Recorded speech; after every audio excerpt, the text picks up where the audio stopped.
Hello friends, we have already discussed about prokaryotic DNA replication in brief in separate video. You can refer my video. The link is given in the description box. In this video, we will discuss about DNA replication in prokaryotes in detail. We will discuss about all the steps of the prokaryotic DNA replication: initiation, elongation and termination. So let us start. Before starting this, let us summarize what we have already discussed. First of all, what is DNA replication? It is the process by which cell copies its DNA or produce two identical copies of DNA prior to cell division. So before cell division, two identical copies of DNA is produced from the parental DNA.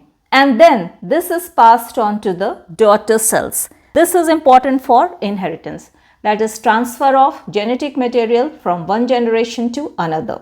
There are certain aspects of DNA replication. First of all, DNA replication is semi-conservative. Semi-conservative means half conserved.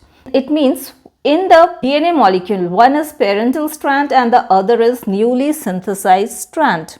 So among the two strands of DNA, one is conserved and other is synthesized, which is complementary to the parental strand or the template strand. Also, DNA replication is bidirectional. When DNA opens up, two replication forks are formed at the origin. These are then extended bidirectionally. So let us understand it in this figure. So this is the origin of replication. Two strands of DNA separates. Replication bubble is formed and there are two replication fork, 1 and 2, and these are extended in opposite direction. This is extended in this direction and this is extended in this direction. So this type of the replication is bidirectional, that is it proceeds in both the direction which are opposite to each other. DNA replication is semi-discontinuous. One is leading strand that is copied continuously and the other is lagging strand which is copied in the form of segments, that is known as Okazaki fragments. If we see here, this is the parental strand, this is leading strand which is synthesized continuously, and this is the lagging strand which is synthesized discontinuously in the form of segments. These are known as Okazaki fragments. Prokaryotic DNA replication is studied with respect to E. coli, which is model organism. All other prokaryotes show many similarities. So here we will discuss about prokaryotic DNA replication with respect to E. coli. In the DNA of prokaryotes, there is region where replication starts. This is known as origin of replication and these have specific nucleotide sequences. So if we talk about E. coli, this is the circular DNA of E. coli. This is the origin of replication known as ORIC, which is approximately 245 base pair. It has 3 copies of 13-mer region towards the left and 5 copies of 9-mer region towards the right. This 9-mer is DNA binding site. 13-mer region is AT rich region, which is the region where the two strands of the DNA separate or the melting of the two strands of the DNA takes place. It is AT rich region. AT base pairs are held together by 2 hydrogen bond and GC base pair are held together by 3 hydrogen bond. So AT base pair is weaker compared to GC base pair, and hence AT rich region can be separated or denatured easily compared to the GC rich region. Now there is a term known as replicon. It is a segment of the DNA that undergoes replication from single origin of replication. It has one origin and one terminus. In case of the prokaryotes, it has single replicon. Hence, prokaryotes are known as monorepliconic. There are 3 steps or sequence of DNA replication. initiation, elongation and termination. First, let us see initiation step of DNA replication. What is initiation? It is to start or initiate something. Sequence of events that takes place during initiation. First is recognition of origin. Origin is recognized by certain protein called initiator protein. In E. coli, it is DNA A. Now, second is binding of DNA around an initiator protein complex, which consists of DNA A and ATP. DNA A protein binds to the 9-mer sequences, forming an initial complex, because 9-mer sequence is the binding site of DNA A protein. DNA coils around the protein. Now next is denaturation of 13-mer region. This coiling of DNA around the initiator protein, that is DNA A, induces topological stress. This causes denaturation of DNA at 13-mer site, which is AT-rich region. This we have already discussed. This is initial strand separation. That is, now the separation of the strand is initiated. ATP is required to form open complex, and for this strand separation, in order to form the open complex, energy is required in the form of ATP. Now next is loading of DNA helicase. Aggregate of DNA B, which is helicase, and DNA C, which is helicase loader. 6 molecules each of DNA B and DNA C is formed. So, 6 molecules each of DNA B and DNA C forms aggregate.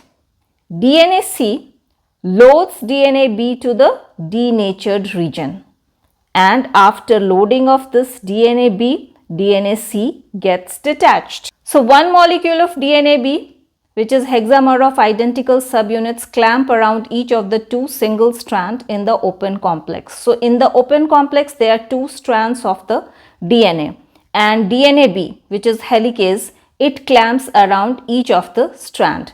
For this, it requires energy in the form of ATP. Then helicase opens the helix. Further melting of the 2 strands to generate unpaired template strands. So, helicase further helps in the separation of the 2 strands of the DNA, and 2 unpaired strands serves as the template for the synthesis of the new strand. Helicases move along a DNA duplex using the energy of ATP hydrolysis to separate the strands. So, helicase moves along the DNA duplex, and it utilizes the energy of ATP hydrolysis in order to separate the strands, and to separate the strand, it breaks the hydrogen bond between the base pair. Then stabilization of single strand. Single strand binding protein binds to separated strands at the replication fork. So, at the replication fork, when the 2 separated strands are generated, single strand binding protein binds it. This stabilizes single strand and inhibits from subsequently realigning. And because of the binding of this single strand binding protein, these single strands are stabilized, and these are not able to wind again and form the DNA duplex. They do not cover the nitrogenous bases, and these single strand binding protein are bind in such a way that they do not cover the nitrogenous bases. So, these are easily available for the synthesis of the complementary strand. They hold them in a semi-extended position, hence are more accessible to DNA replication machinery. That is, these are easily available to the DNA replication machinery. After replication of particular segment of DNA, single strand binding protein molecules fall off and recycle to attach next segment of single strand. So, once a particular segment of the DNA is replicated, then single strand binding protein falls off from that segment, and then it attaches to the next segment of single strand. Then relieving of supercoiling takes place. Unwinding of the parental DNA by DNA helicases results in positive supercoiling. So, as the DNA helicase further separates the strands of the DNA, then supercoiling results ahead and behind the replication bubble. For the replication to proceed smoothly, it is important to remove the supercoiling, and this is relieved by topoisomerase, which we have already discussed in detail in topoisomerase video. You can refer it. So, this is relieved by topoisomerase 1 and topoisomerase 2. In E. coli, it is known as DNA gyrase, which is a type of topoisomerase 2. And supercoiling is relieved by transient single-stranded break. Then next is assembly of primosome. Primosome includes DNA G, which is primase, and DNA B, which is helicase. DNA B is required for the activation of the DNA G. So, after generation of replication fork, primosome assembles at the 2 fork. It initiates primer synthesis called priming because DNA polymerase 3 cannot initiate the synthesis of the DNA. It requires primer. And these primers are stretches of RNA or DNA that are synthesized by primase. In case of E. coli, it is RNA primer. And this priming or the synthesis of the primer takes place once for leading strand and repeatedly at intervals of 1000 to 2000 bases for lagging strand, because lagging strand is synthesized discontinuously, or it is not synthesized continuously. It is synthesized in the form of Okazaki fragments, and for each fragment primer synthesis is required. DNA G, which is primase, it synthesizes 15 to 50 bases of primers, and after primer is synthesized, primase dissociates from template. Once the primer is synthesized, then there is the initiation of DNA polymerization by DNA polymerase.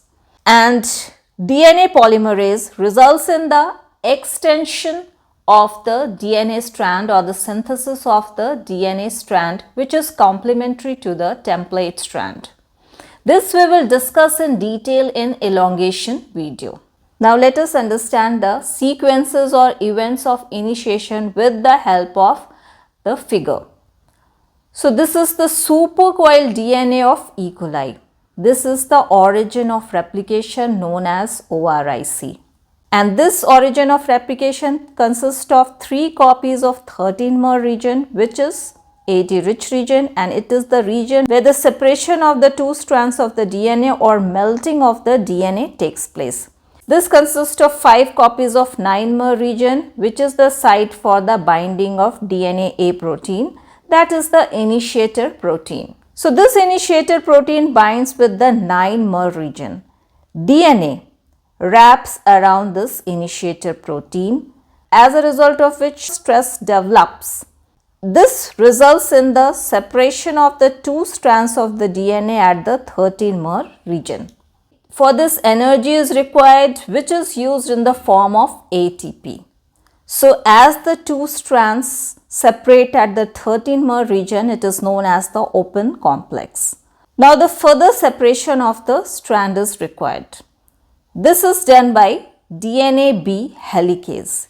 DNA B helicase is loaded at the 2 replication fork with the help of the DNA C, which is known as the helicase loader. It also requires energy in the form of ATP.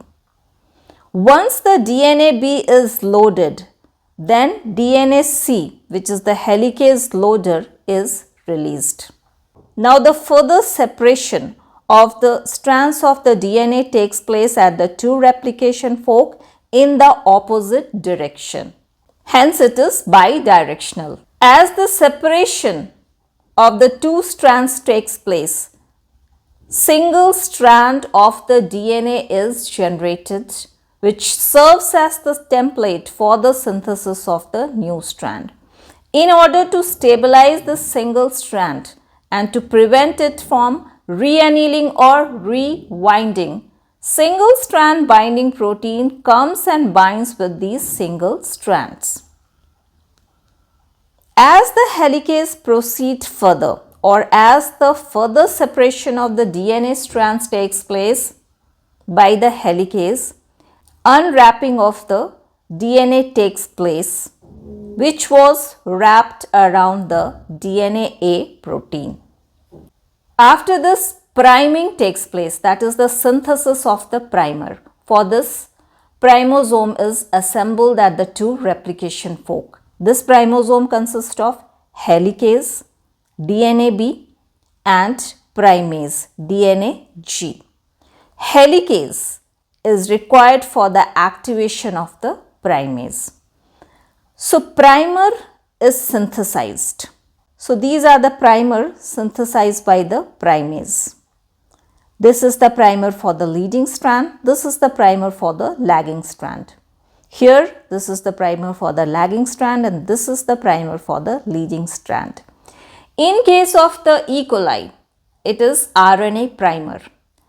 After that, further replication takes place. DNA polymerase 3 comes and binds and results in the synthesis or the extension of the new strand of the DNA. This we will discuss in detail in the elongation video. So now let us see the proteins involved or required in initiation. First is DNA A, which is the chromosomal or DNA replication initiator protein. Second is DNA B, which is DNA helicase, which results in the separation of the two strands of the DNA. Third is DNA C, which is the helicase loader, and it loads the helicase to the two replication fork. Fourth is single strand binding protein. These binds with the single strand of the DNA and helps in the stabilization of the single strand and also prevent them from re-annealing or rewinding. Then fifth is DNA gyrase, which is topoisomerase, which relieves the supercoiling ahead and behind the replication bubble. So sixth is DNA G, which is primase, which synthesizes RNA primer in case of E. coli. And in this process, energy from ATP is required. It is required during melting of DNA by DNA A, which is initiator protein. Then the loading of DNA B, which is helicase, at the forks by DNA C, which is helicase loader.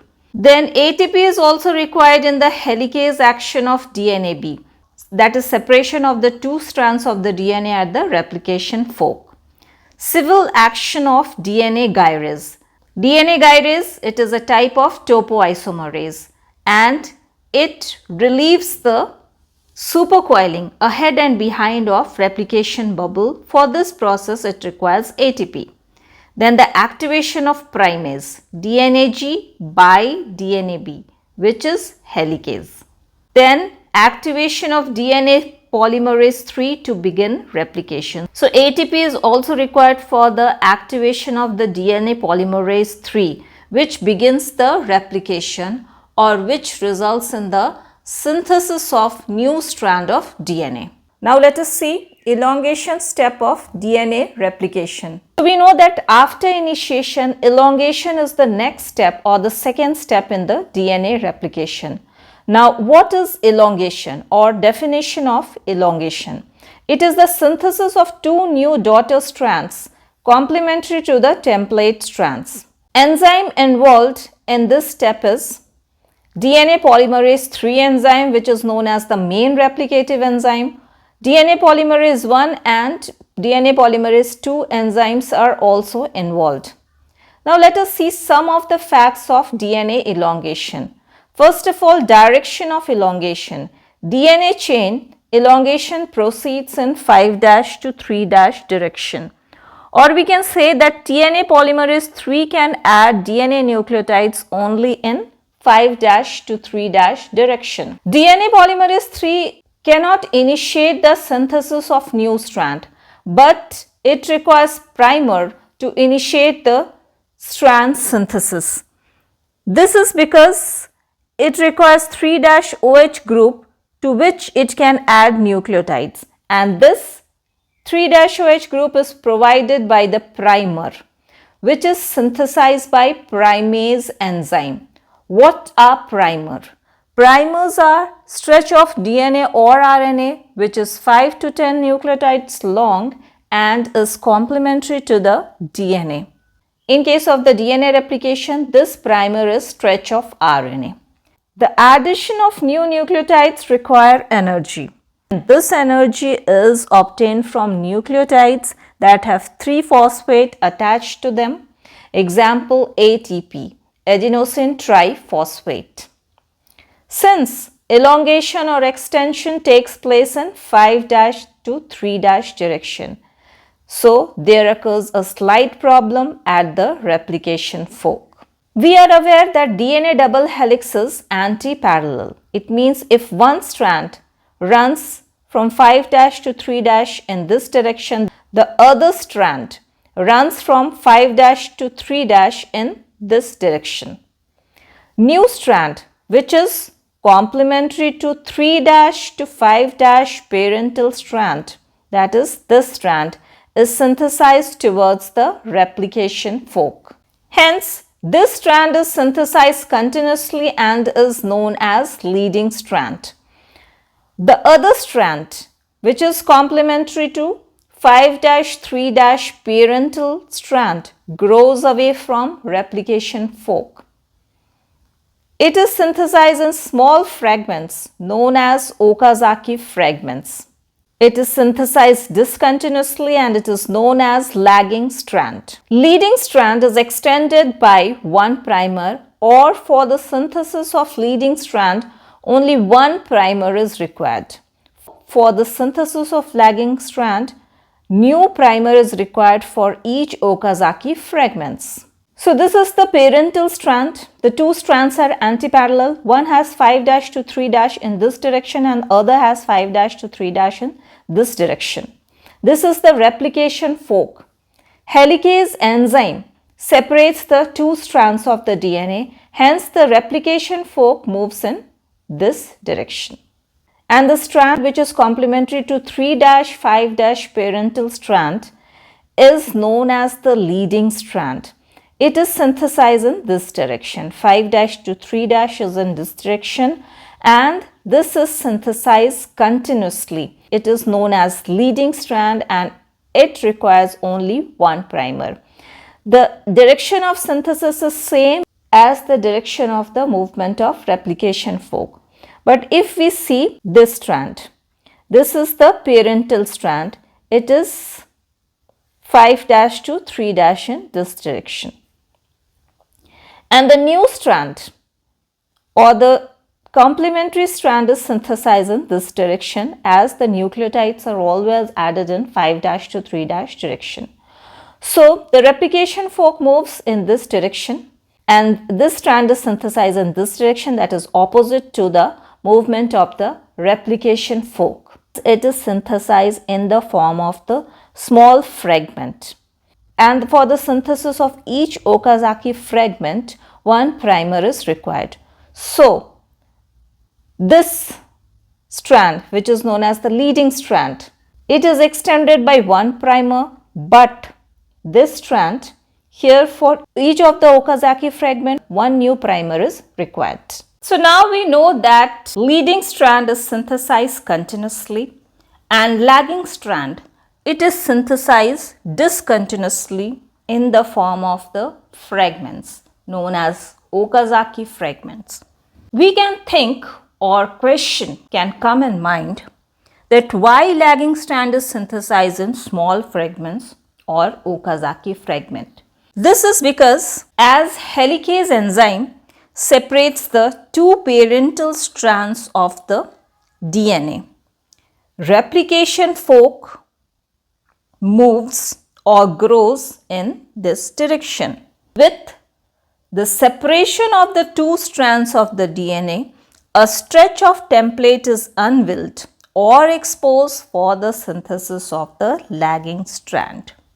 Every time only a stretch of template is unveiled. New strand is always synthesized in 5' to 3' direction, or nucleotides are always added in this direction. Hence, a fragment of strand is synthesized because its synthesis is in opposite direction of the movement of replication fork. Then further movement of the DNA B helicase further separates the parental strand.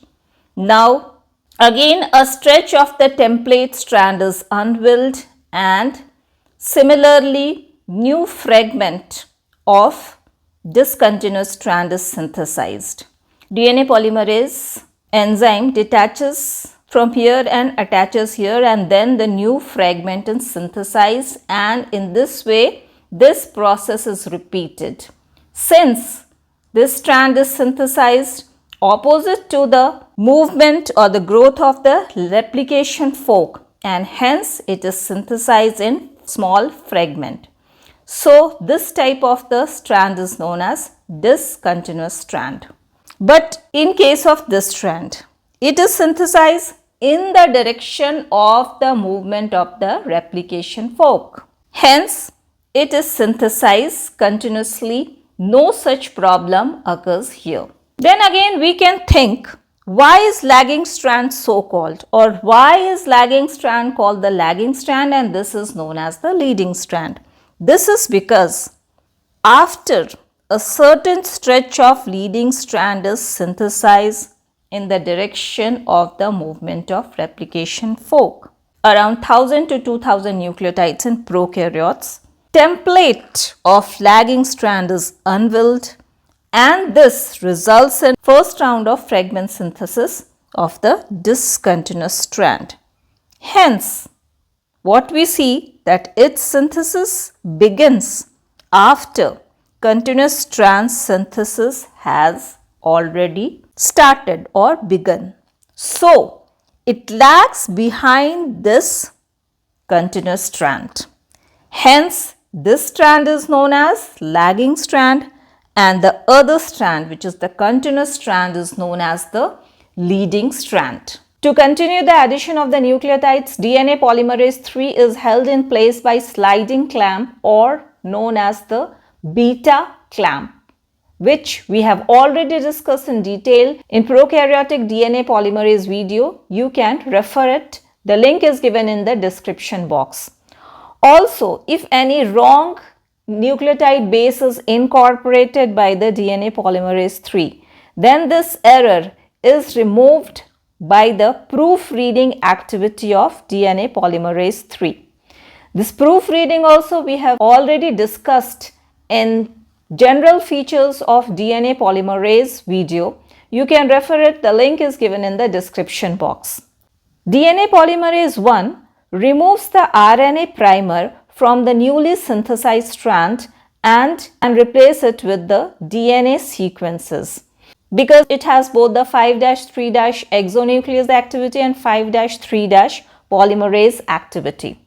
So DNA polymerase 1 enzyme removes this primer and replace it with DNA sequences. Similarly, DNA polymerase 1 enzyme removes the primer of the Okazaki fragment and replace it with the DNA sequences, because it has both the 5'3' exonuclease activity and 5'3' polymerase activity. There is nick present between the Okazaki fragment or the different DNA chains. So these are the DNA chains. This is the 5' end and this is the 3' end of this DNA chain. Similarly, 5' end and 3' end of this DNA chain, and so on. This nick is sealed by the DNA ligase enzyme. We will discuss in detail about the DNA ligase enzyme in separate video. This nick is sealed or ligated by forming the phosphodiester bond between the 3' group at the one end of the DNA chain and the 5' phosphate group at the end of the other DNA chain, as a result of which Okazaki fragment is joined into complete strand. Now let us see chain elongation reaction that is catalyzed by the DNA polymerase. This chain elongation reaction is nucleophilic attack by 3-OH group of the primer on the innermost phosphorus atom of the coming nucleotide, deoxynucleotide triphosphate. And this results in the formation of phosphodiester bond or bridge. This is also associated with release of pyrophosphate. So this is the primer. This is the 3-OH group of the primer. This results in the nucleophilic attack on innermost phosphorus atom of the coming deoxynucleotide triphosphate or nucleotide. This is the deoxynucleotide triphosphate and this is the innermost phosphorus atom. Phosphodiester bridge or bond is formed between the 3-O and the 5-phosphorus atom. This is accompanied by the release of water molecule. And in this way, further nucleotides are added one by one to the growing chain in the 5-3- direction. So let us understand one by one addition of the nucleotides to the growing chain. Suppose there are n number of deoxynucleotide monophosphate, one nucleotide triphosphate comes. So the interaction takes place between them and phosphodiester bond is formed. Now there are n plus 1 number of deoxynucleotide monophosphate in the chain and pyrophosphate is released. In this way, one by one nucleotide comes and attaches to the chain and elongation or growth of the chain takes place.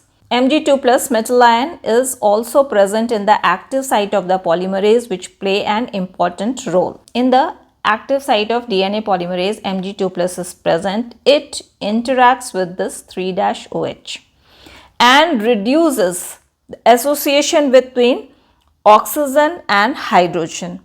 This leaves 3-O minus nucleophile and this 3-O minus nucleophile results in the nucleophilic attack on the innermost phosphorus atom of the coming nucleotide, which then results in the formation of the phosphodiester bond. This hydrogen atom along with OH is released in the form of water molecule and it also results in the release of pyrophosphate. In this way, one by one nucleotides are added and chain elongation or extension of the chain takes place.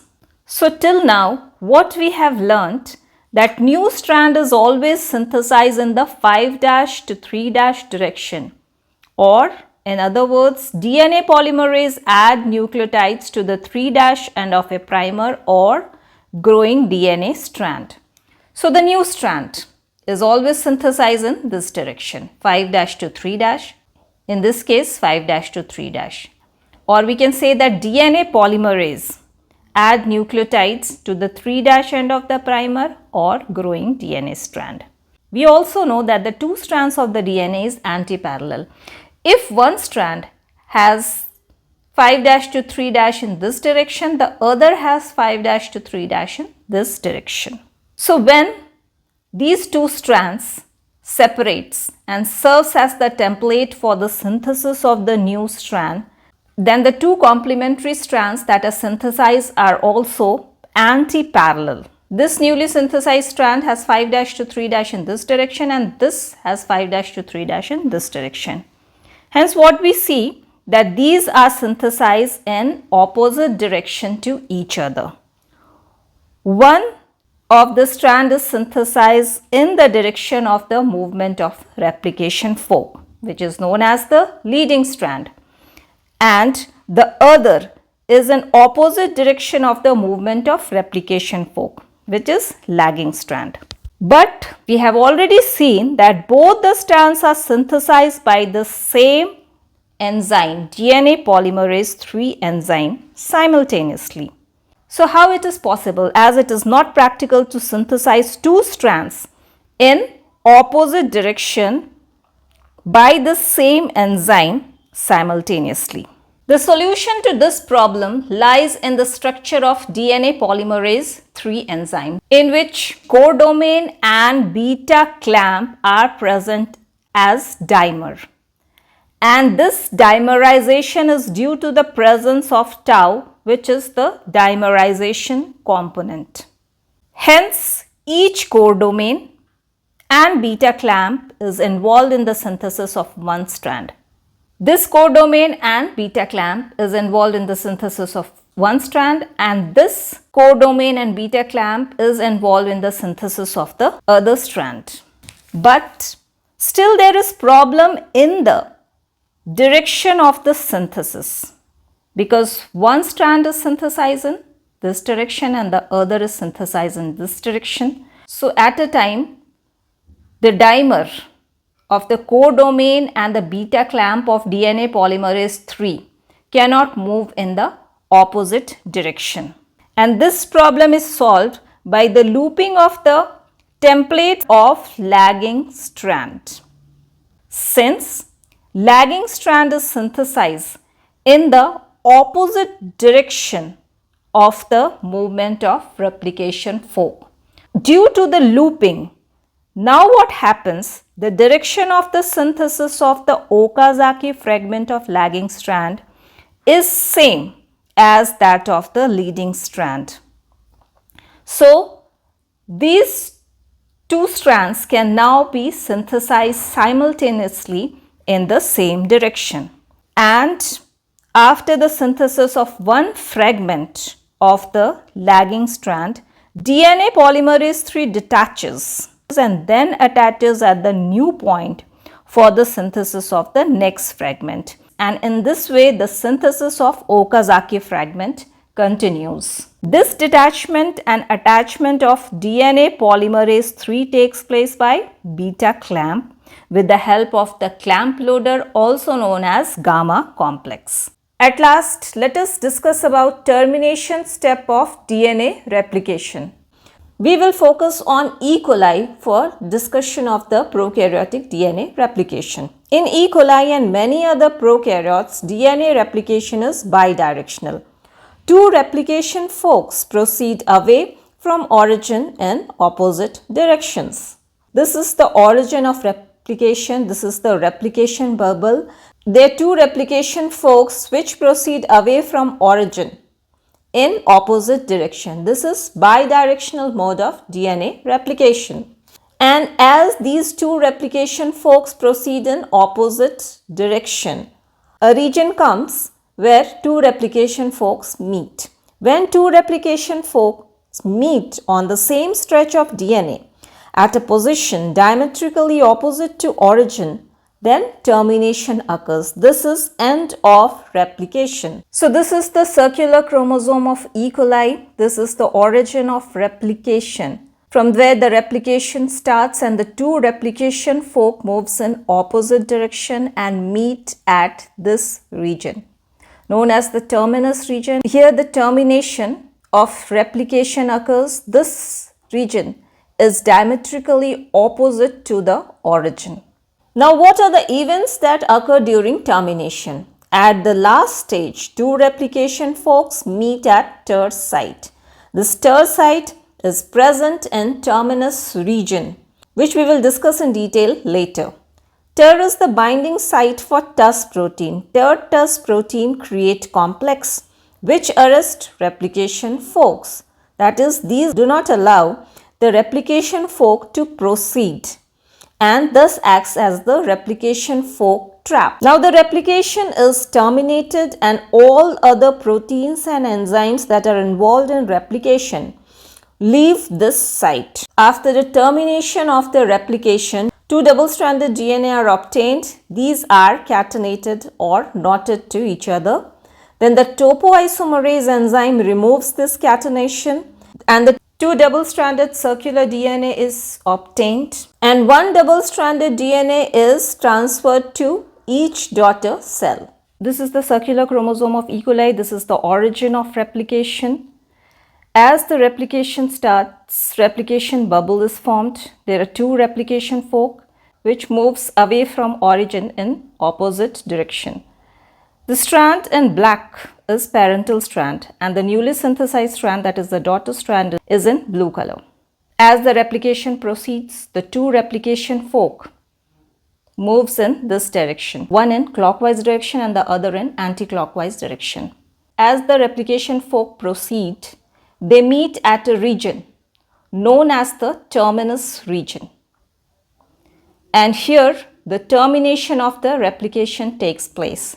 This region is diametrically opposite to the origin of replication. As a result of which two double-stranded DNA molecules are obtained, these are catenated or knotted, which is separated by the topoisomerase enzyme. Then double-stranded DNA molecules are transferred to a daughter cell each. Now let us see TER site or sequence. TER site is termination recognizing sequence.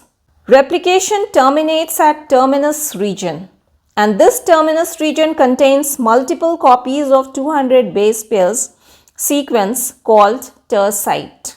This terminus region is situated diametrically opposite to origin and functions as replication fork trap.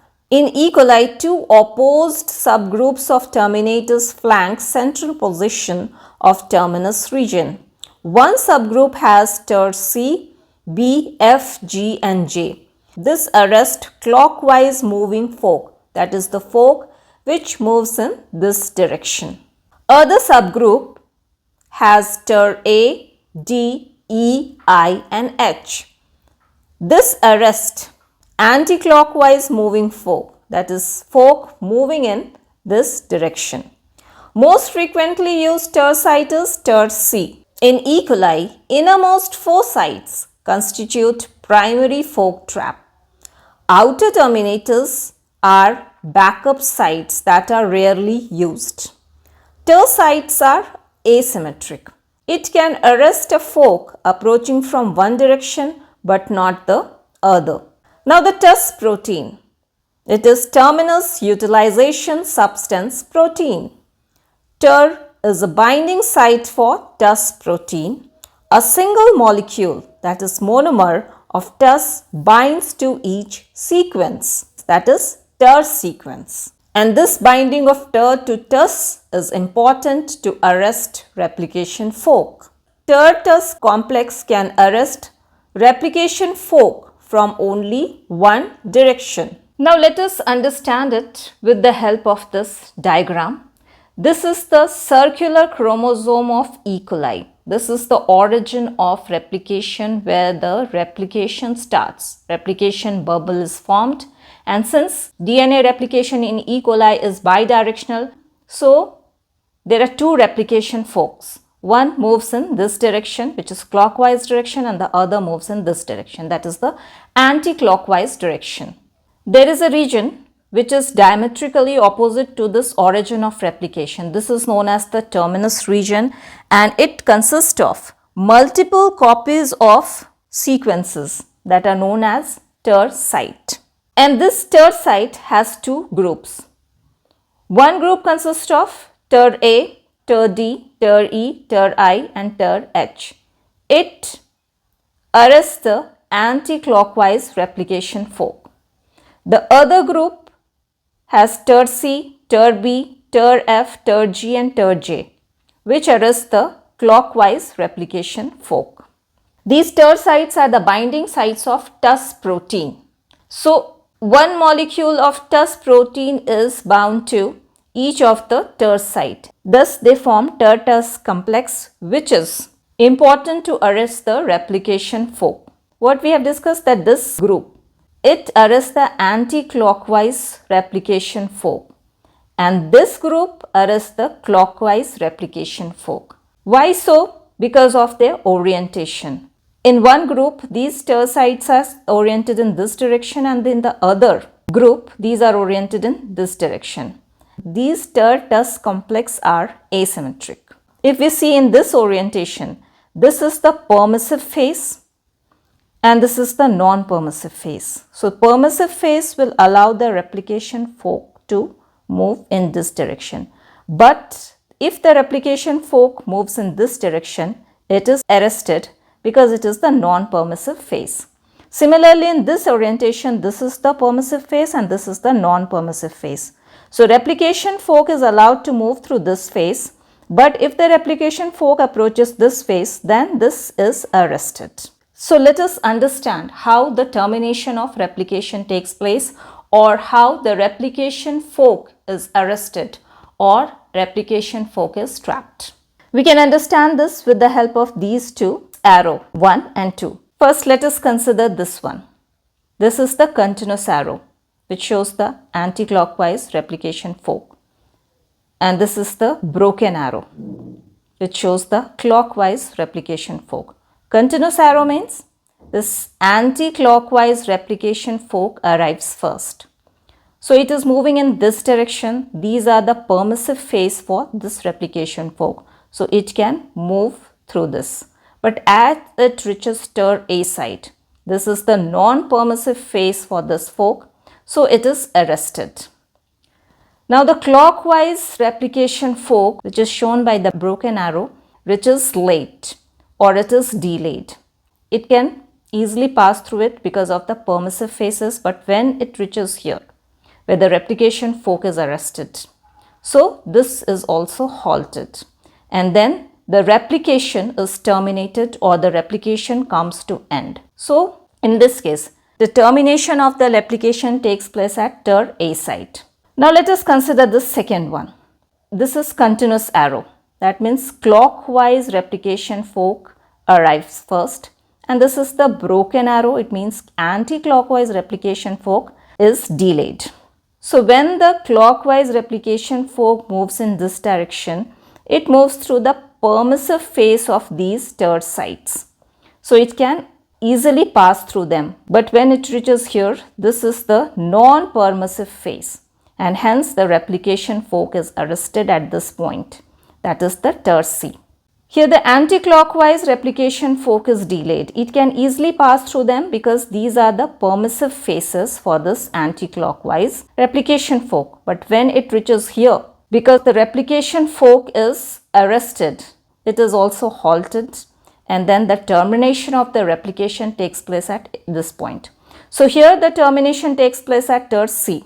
So depending upon whether the clockwise replication fork is delayed or the anti-clockwise replication fork is delayed, termination of replication takes place at ter A site or ter C site. Now let us see the mechanism behind fork trap. First we will discuss about fork approaching non-permissive phase, that is the phase which does not allow the replication fork to proceed through it, or it arrests replication fork.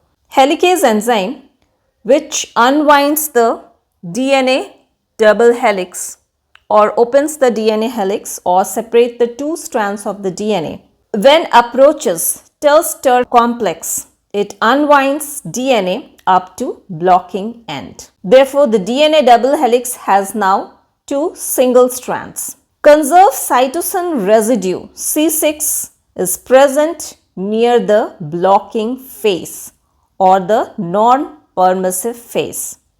This turn around and binds a cytosine binding pocket in TUS protein. Hence, due to the binding, it stabilizes TUS-ter forked complex. This is known as mouse trap mechanism, that is TUS-ter complex now stabilizes.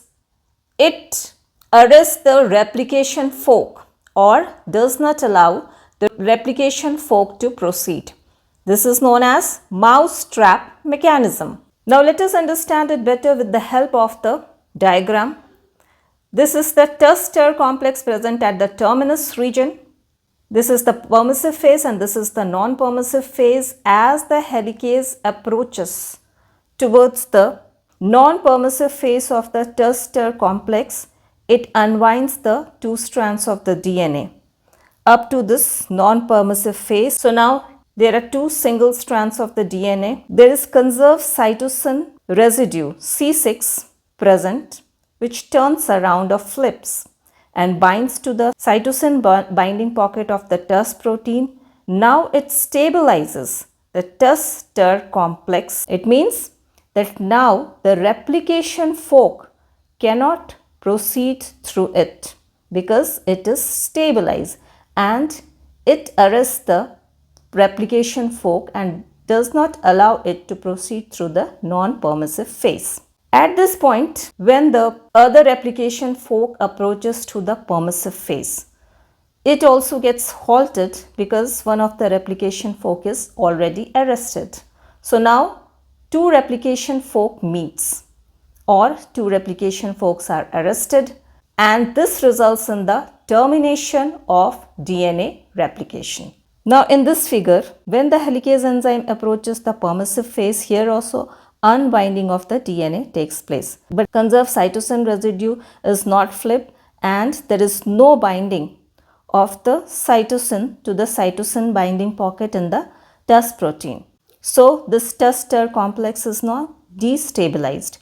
This TUS protein is then released. Now helicase can easily proceed through it, or we can say that replication fork proceeds through it, and hence there is no arrest of the replication fork, or replication fork is not arrested.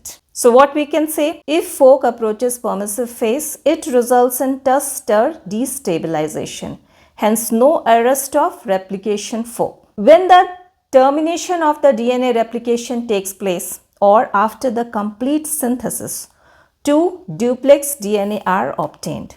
These are catenated or knotted. Catenation is removed by the action of topoisomerase enzyme. So here the two DNA molecules are catenated after the completion of DNA replication, or once the termination of the DNA replication takes place. Topoisomerase enzyme then decatenates it and two circular DNA are obtained. One molecule of the DNA is transferred to each daughter cell. So this is all for today's video. If you like this video, please hit the like button, share it and subscribe my channel. Thank you.